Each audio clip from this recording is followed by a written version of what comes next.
Alright guys, and welcome back to the Chaos of Formula 1. Major development today on the Verstappen to Mercedes storyline, with Lewis Hamilton believing that Max is 100% on the list to replace him next year at Mercedes, and Max Verstappen himself does not deny the rumours at all, and even in some respects goes further than I thought he would in terms of agreeing with his father on the Christian Horner situation, especially now with new reports emerging today that Red Bull have effectively made up their mind on this one already. Horner will stay, and if Max goes, they will look for Alex Albon or potentially Oscar Piastri to come in to replace him. Absolute madness. Very much intrigued to your thoughts in the comments below. Hit the like button if you enjoy. Subscribe if you're new as always. I would greatly appreciate it. So much happening today as well. If you guys didn't see this yesterday, the Qadiyah City Grand Prix, where effectively the Saudi Grand Prix is going to move to, or maybe in addition, come 2028 possibly. This is what it looks like. And there was lots of drama around this because motorsports.com Autosports, pretty well-known major publication, they come out with the following: we are loving the look of this, and they talk about everything about the circuit, and then hashtag at Qadiyah City, hashtag play live. And then we saw further tweets today. This is also all over Alonso's Instagram.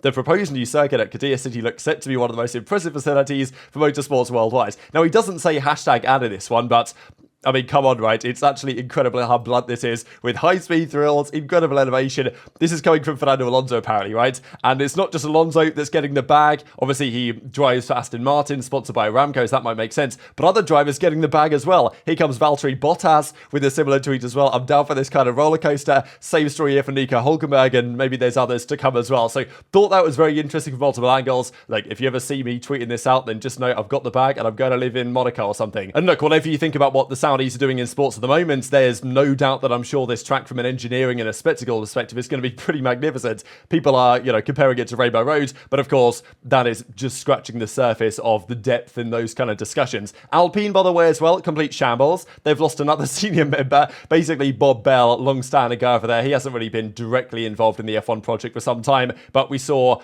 major guys leaving over the last couple of days, resigning. Bob Bell's out of there as well. He's going to Aston Martin. So it seems like other teams are hoovering up the talent that is being let go by the absolute shambles that is Alpine at the moment. But we've just got to get into this whole Verstappen stuff. So the Times are firstly saying today that Christian Horner's, this scandal basically, the woman that filed that, she can appeal by Wednesday, as in today, and if that doesn't happen, then that's her chance over with if she wants to appeal or whatever the actual result of the report that happens. The feeling is the current status can't continue. This as well is finally being reported in the media. This was an article here in the Italian press, quoting Spanish newspaper Marca actually, but they basically discussed that, Jos Verstappen possibly had an affair with that said woman in question. And look, you guys might remember, we talked about this on the channel a few days ago, pretty sure before it was around the news media, so, hit the notification bell, all that type of good stuff. But the further implication is actually of this, which I thought was very interesting, is that according to that newspaper in question, it was quite probably Jos Verstappen who actually sent the email with all of the DMs. Because the theory goes that because Jos was having an affair with the employee that accused Horner of this inappropriate behaviour, he was the one that, basically had access to those photos, those screenshots, and Jos was maybe saving them to use as leverage based on his relationship with that woman.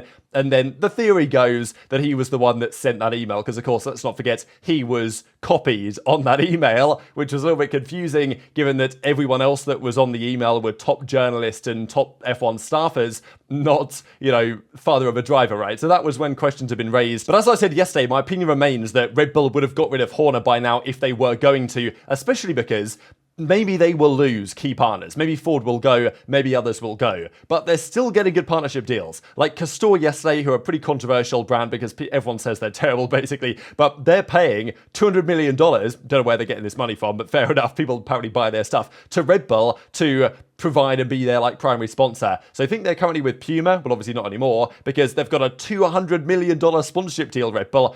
Funny time to announce this, really, when there's all the drama about the Red Bull organization. But, I mean, look, it's not like it's going to cost them their spot in business if they keep Horner as it presently stands. And the belief is that is what is going to happen. And there's been lots of discussion on what the fallout from that is going to be. And even Max Verstappen, I thought, was very blunt, really, in saying that he sides with his father on this whole drama. Of course, his father, Jos Verstappen, very much said the other day that if Horner stays, the team will explode, Horner has to go, etc., etc. The feeling is that Red Bull is stuck by him. Now, if you guys didn't see yesterday's video, my feeling on this is around the ownership of the Red Bull project and rumours that since Dietrich Mateschitz passed away, effectively the Thai owners, Nvidia, they are looking to have Red Bull technology in the Formula One team as a separate entity rather than underneath the main Red Bull program. That means that they believe Horner's the man to make that happen, and they are seemingly going to stop at all costs effectively to allow that to be the case. So this was reported by F1 Insider today by Ralph Buck, pretty reputable journalist to be fair.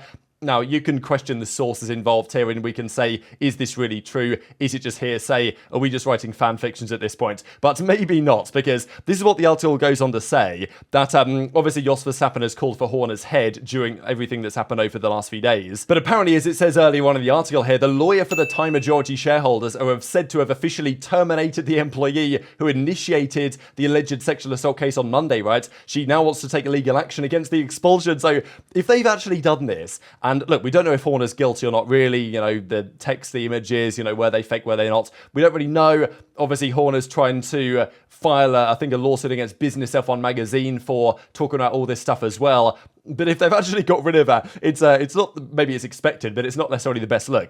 However, the article then goes on to say that Red Bull believe, the Thais believe, who continue to stand by Horner, and as I said before, if they're standing by Horner to this point, even after everything that's happened, and after everything Max says today, we'll see in a second, I don't think they're going to change their mind. The feeling is at Red Bull, they believe they can keep Newey around. And they believe, and they're probably right to believe so, that Newey is more important for success than the drivers. Maybe you guys agree with that, maybe you don't, but in Formula One, the car is the most important thing. And they believe that they're happy, or at least, you know, willing to accept Max leaving and Marco leaving, everything like that. And also, if the Thais do get rid of Horner, then in some sense they cede control, because Horner's their man, right? And if the Thais get rid of Horner, like that's the ownership group that effectively decides things because they're 51% of the shares, then the Austrian side, Marco, Jos, obviously, you know, Jos and Max aren't Austrian, but you know what I mean, they're closer to the Austrian side of the business, then, you know, they kind of cede control. So I just don't see that happening right now. And the feeling is that they are, if they can keep Newey, they're actually kind of happy to let Max go and say, right, whatever, that's part of the fallout, and we will build back and better and stronger, whatever, in the future, with apparently Piastri and Albon being the targeted drivers if Verstappen leaves.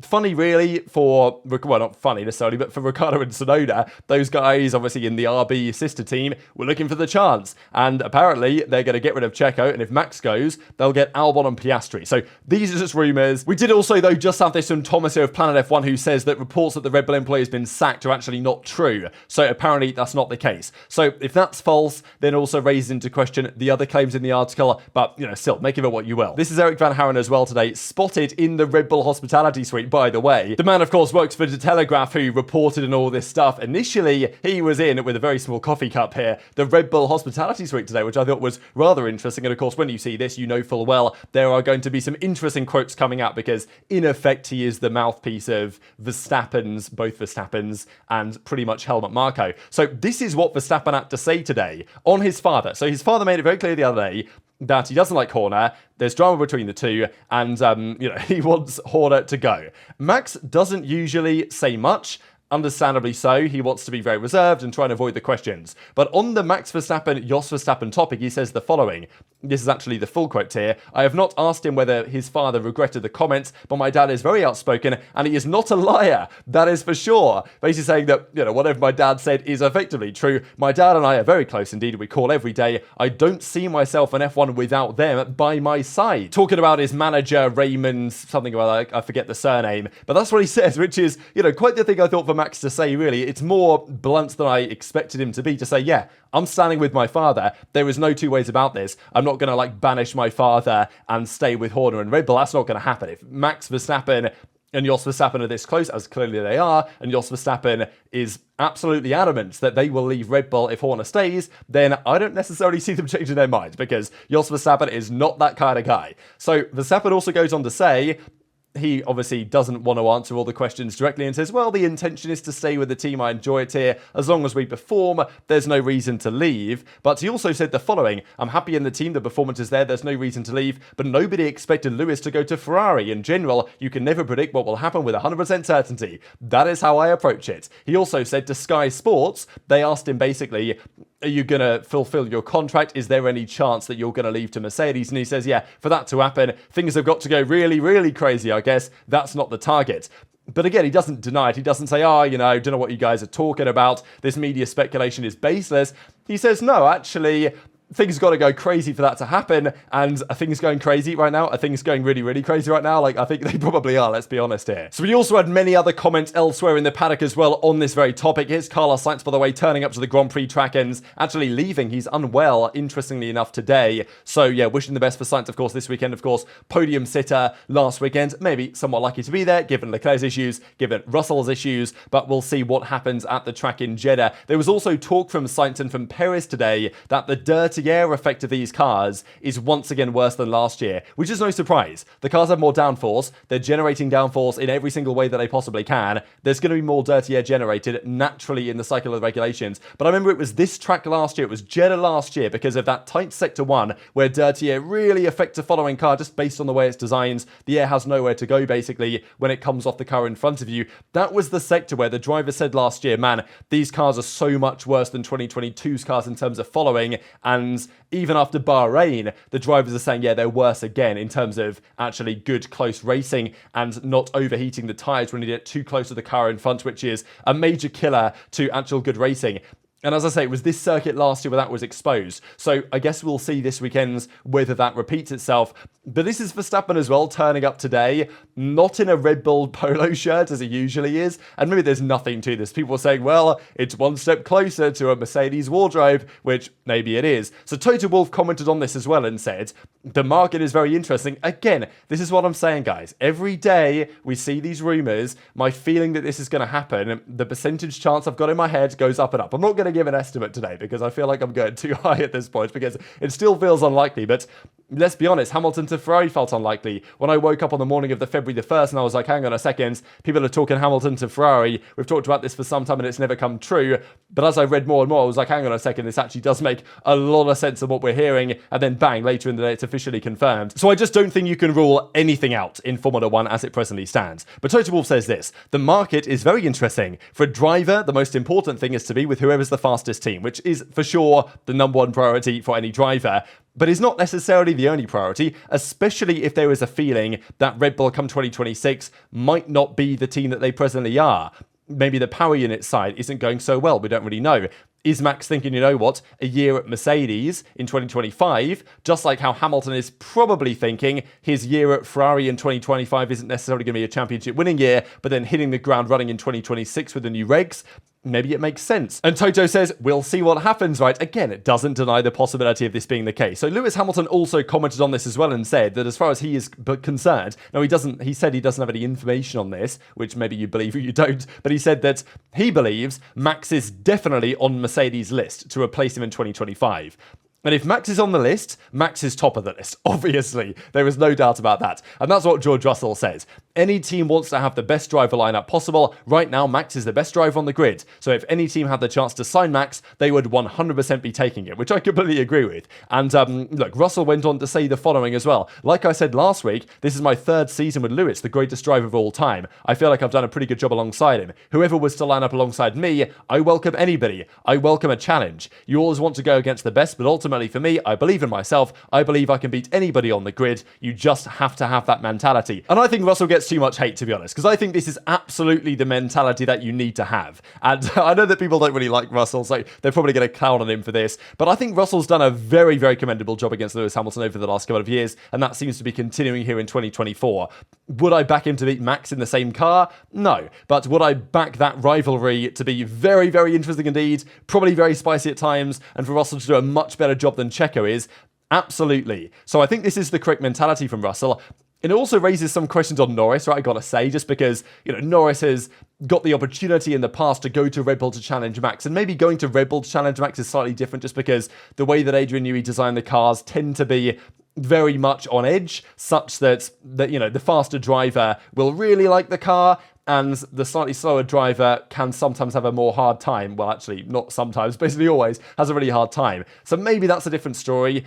But still, right, Norris is effectively turned down the opportunity in some way to challenge Max, and there's been questions as to whether that's the right mentality or not, whether Norris has made the right decision. Russell is saying, yeah, I welcome any challenge, bring it on, baby. And the storylines are already absolutely immense, but can you just imagine a world where we have a Charles Lewis situation at Ferrari and a Max George situation at Mercedes, and then maybe Red Bull have the fastest car with Alonso, but maybe they have like Albon and Piastri apparently, and if that's the case, then maybe, you know, if the car isn't that much faster next year, then there's opportunities there. Man, it is shaping up to be spectacular. And again, it's the off-track stuff which is really causing the interest right now. So Hamilton also goes on to say this: my move has shown anything is possible. There's going to be a really interesting next 6 months or so. I don't have the extra scoop, right, of the information behind the scenes, but I'm sure Max is on the list. I just don't see why he would leave a car that is that good, which is absolutely why people are wondering whether this is really going to happen. But the more I think about it, the more I think that this is almost an inevitability. At the same time, Toto Wolff has kind of played down the whole Kimi Antonelli thing. Let's not forget that Kimi Antonelli, Formula 2 driver, will say Prema had a shocker with Antonelli and Behrman on the first weekend in Bahrain. And Toto Wolff has even said that, well, I don't want to hype him up too much, want to let him develop a little bit more. So that says to me that Toto Wolff's maybe opinion that Antonelli was like the number one man to replace Hamilton, as the rumour was, that they were going to bring Antonelli straight in, as in, you know, he's the next Verstappen, so they don't want to miss him. But what if actually Max Verstappen is there as an option? Then it's a no-brainer, right? So, you know, all of a sudden Toto Wolff is kind of saying, well, you know, we'll give Antonelli time, maybe send him to Williams or something like that. Of course, Wolff hasn't said that, but, you know, just a theory. Let's say if he has a good year in Formula 2, but all of a sudden it feels like there's another man in contention for that Mercedes seat, and I think we know who it is going to be. Now, Fernando Alonso as well, he's getting in the mix, obviously, as he always will, saying that if Max leaves, he will for sure be on Red Bull's list. I do believe that I'm on the list because I have no contract at the moment. It is better to be on that list than on others, of course, because Red Bull have a rather good car.